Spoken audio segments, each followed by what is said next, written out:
Tapi waktu terus bergerak. Tanah ini yang dulu dijaga oleh sunyi akhirnya disentuh oleh jejak asing.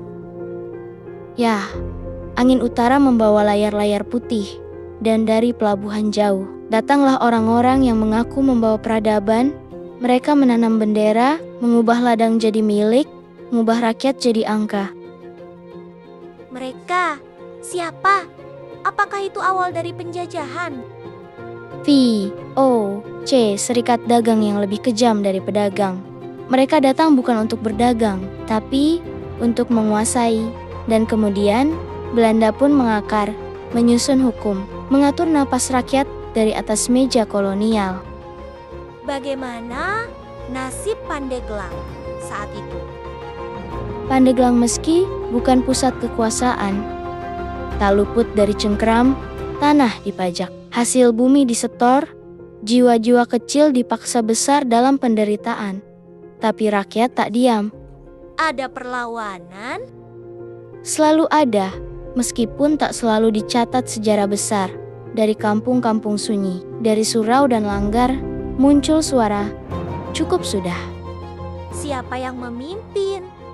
Siapa yang menggugah rakyat? Ada Kiai Haji Muhammad Yasin dari Menes, seorang ulama yang tak hanya mengajarkan doa, tapi juga keberanian. Dan para jawara, pembela kampung halaman yang tak pernah punya pangkat, tapi selalu punya tekad.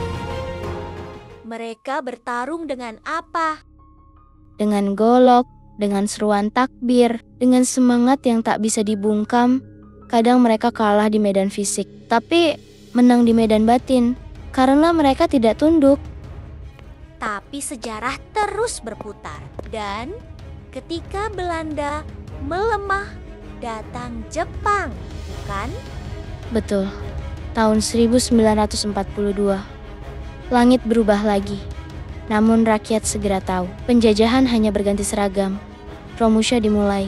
Anak-anak muda Pandeglang digiring keluar daerah, membangun rel kereta, bunker, bukan untuk negeri sendiri, melainkan untuk perang yang tak mereka mengerti. Tapi dari tekanan itu, bukankah muncul bara harapan? Iya, di balik segala derita, terbit bisik-bisik kemerdekaan, pesantren kembali menjadi pusat cahaya, guru-guru ngaji menyisipkan semangat nasionalisme dalam tiap huruf hijaiyah. Dan saat proklamasi dikumandangkan, apa yang terjadi di Pandeglang? Merah putih dikibarkan tanpa ragu. Rakyat Pandeglang merebut markas Jepang di Menes, Labuan, Saketi. Terjadi pengambilalihan kekuasaan oleh pemuda dan rakyat. Mereka tidak menunggu perintah. Mereka tahu ini saatnya menentukan arah sendiri. Pandeglang yang pernah tampak tenang, ternyata menyimpan gelombang yang besar. Karena kadang perlawanan bukan hanya teriakan, tapi keteguhan untuk tetap berdiri. Meski dunia mencoba merobohkan. Dan dari tanah ini, Indonesia mulai dihidupi bukan oleh janji, melainkan oleh pengorbanan yang sunyi. Maka tak heran jika dalam tiap desir angin Pandeglang, kita bisa mendengar gema kemerdekaan yang tak pernah berhenti.